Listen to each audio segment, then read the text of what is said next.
Philadelphia Eagles offensive coordinator Kellen Moore and the run game. That's today's topic.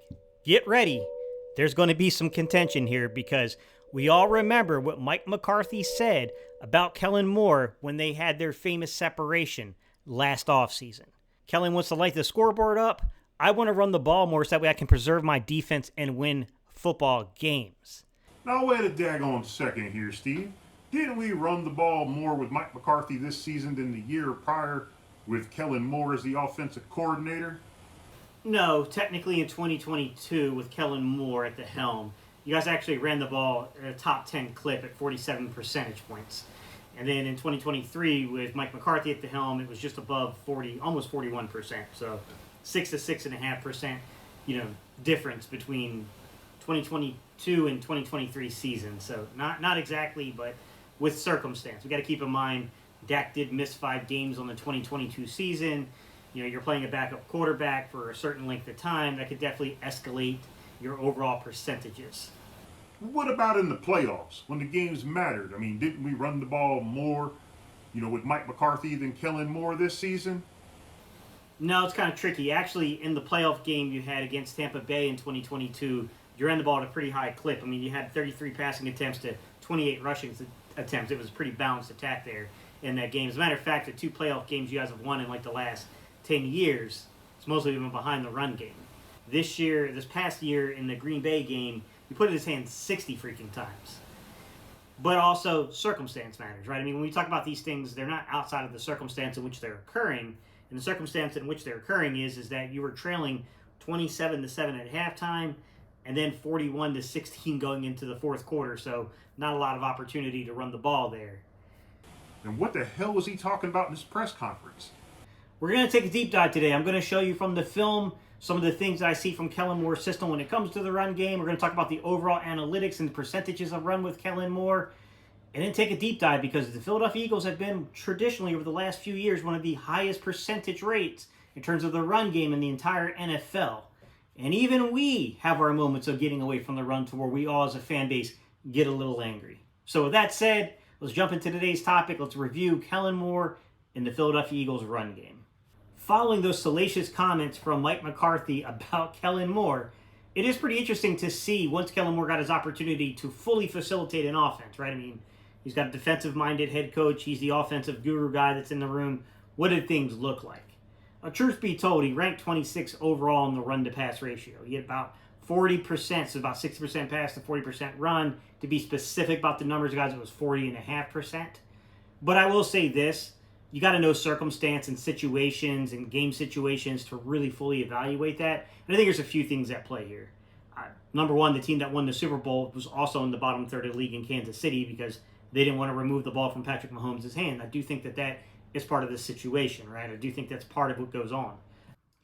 This is a tough one because I can definitely see why someone would make the logical conclusion that perhaps they wanted to put the ball in Justin Herbert's hands the way that the Chiefs and Andy Reid put the ball inside of Pat Mahomes' hands, right? I mean, if you're going to be this top-tier elite quarterback, you got to be able to will your team to an extent, right?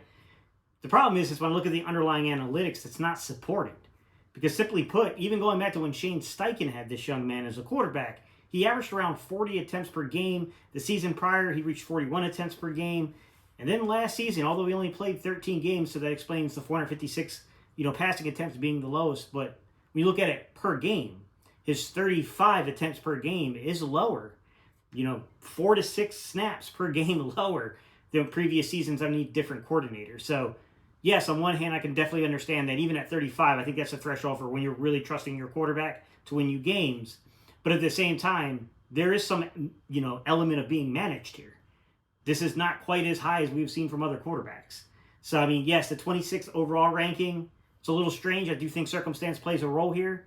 But also, yeah, I mean, like when you look at it from the generalized trend of what was going on with the organization, I mean, Kellen Moore might have really just been trying to play to what the talent was on the roster, where he thinks the best fits are, and trying to manage still a young quarterback, which people forget Justin Herbert's still only 26 years old. All right, let's take a look at the tape and then just kind of sift through exactly what we see from Kellen Moore in the run game. To start off with, I want to look at Fangio's front and understand the kind of pressure that Kellen Moore is applying to this. I know You've heard us talk so much in this offseason about tight fronts. You heard us talk about tough fronts. You heard us talk about pony fronts, penny fronts, all those type of things, right? What you haven't heard us really talk about a whole lot of is an underfront, which is ironic that the first example I'm going to show you, which is pretty much one of the first defensive plays of the season, is Vic Fangio coming out in an underfront. But I want you to watch how Kellen Moore reacts to this. And the reason this is an underfront, real quick. Reason this is an underfront, guys, is take a look right here. You're going to see you have a nose tackle that's kind of shaded over to the strong side of the formation. Outside of that, you have a guy who's playing really what I would call a 4 technique, but it's often not distinguished as that, and they're just going to call it a 5 technique. He's just heads up over the tackle, basically, guys. And you got a defender playing outside of him, where if you come to the backside of everything, which you're going to have here is a 3 technique, and outside of that 3 technique, you're going to have a guy who's playing like kind of outside or over top of what you would have a tight end normally. So you got another kind of edge player that's overhanged over there. So essentially, yes, you're looking at a 5-man front, a 50-man front, but this is really being played under the principles of what would be really a 3-4 under front, to be quite honest. So getting into play side, backside, understanding what that is, guys. If you look to your left, that's your play side. If you look to your right, that's going to be your backside of the formation. Now, I want you to take a look at what Kellen Moore is doing here. The first thing to look at here, guys, he's in 12-man personnel. So you got, I think it's Parham out there, and then you have whoever their other tight end is. I can't remember off the top of my head, guys. But they have 12 personnel out there. And then I want you to take a look at what's going on here from the quarterback perspective. He's in the shotgun, and then the running back is in what we would call a pistol. So why play the pistol? Why is the pistol significant to what we're talking about today? Well, let's take a look at Fangio's back end on the coverage here, and I'll tell you what I would normally think if I saw this. If I normally saw this type of formation in terms of the defensive front from Vic Fangio, I would think that he's probably going to play a cover 3 concept, a cover 6 concept, something like that behind it. There's normally going to be something of that sort behind it, even cover 9. You're going to have something like that normally behind this. And the reason is like he does these weak side rotations with the safeties, and then normally what you'll see here is you'll see, third, a third, and then you got an 8th guy coming into the box. The reason you play cover 3, guys, is to get strong inside the run box. It's to get 8 guys inside the box to defend here. That's not what Fangio exactly does. To me, just to see the way these guys kind of fall back is they're kind of really playing a true quarters, and it's mixing it up. And the question probably is what is throwing Fangio off about this? Because this is definitely Kellen Moore throwing Fangio off. And I think he was expecting play action here. I think he thought that he was about to get play action by Kellen Moore. And the reason being is that running back is in the pistol formation. And when you have a running back in the pistol formation, you can't cheat to a side as a defense. You don't know which side the play is going to go to. I mean, you could assume it's going to be to the strong side. So you would assume that you're going to have some kind of rotation coming in, maybe from the backside. But to be honest with you, Fangio, when he does these kind of weird inverted kind of cover 3 things, what you're going to see is normally he'll bring that essentially backside safety down into the box to play the run. So later in this drive, I want to show you the cat and mouse game here between Kellen Moore and Vic Fangio. This time we see that Kellen Moore's coming out in 12 personnel, but he's got Justin Herbert under center, and you can see he's got a single back set back there where he's about 6-7 yards off the line of scrimmage back behind him. In return, you're going to watch basically Vic Fangio come up and play what is essentially going to work its way out to be a 4-4. Remember, we went through this all the other day where we talked about a 4-4 is really an alteration of a 43. But on the back end, he's going to take that 4-4 and basically eclipse it into what is going to be a cover 3. Cover 3, simple to point out, guys, is a zone system where you got 3 deep, you got 4 underneath. He's trying to get 8 in the box to defend the run, but also be able to drop out and cover the pass quickly, so that way he can take something away from you. It's a smart cat and mouse game. The problem is Justin Herbert has a pretty free release here because of the spacing on the field to easily go pick up that first down. On this second play here, I'm going to show you, boy, I got to tell you, Kellen Moore is letting his creativity go. He's going to motion from a 3-by-1 stack over to an offset wing running out of a pistol from power. Interesting. This is different from what you normally see here, guys. All right, you're going to watch this go into motion. You're going to watch the run here. This is a 4-2-5 he's running against. We've talked about this a lot. This is that tough formation from Vic Fangio. They're trying to, if you watch the safeties a little bit, guys, you can see how these safeties kind of rock together and how they're playing off of each other a little bit. This is creative. This is a very, very creative formation. This is a very, very creative play. And I want you to watch as we roll into the next play the way that Kellen Moore just kind of keeps setting things up through the run game. On the very next play, we have a very similar situation here where we got 11 personnel. We have a 3-by-1 stack originally, and then we're going to motion over the tight end. Once again, very similar concept, very similar look, but we're going to give you some subtleties here. The first thing you're going to notice here is that while everything looks the same, look at your quarterback. Now he's under center. You got your running back about 6-7 yards off, right? Well, this time, instead of just doing an over motion, we're going to go with a return motion.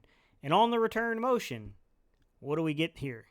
We get us a nice little easy pickup, little gain to the outside. I mean, it's not a huge gainer here, but it's definitely keeping the defense honest because it's keeping you on your toes. You really don't know what's coming with these little subtle tweaks that he does.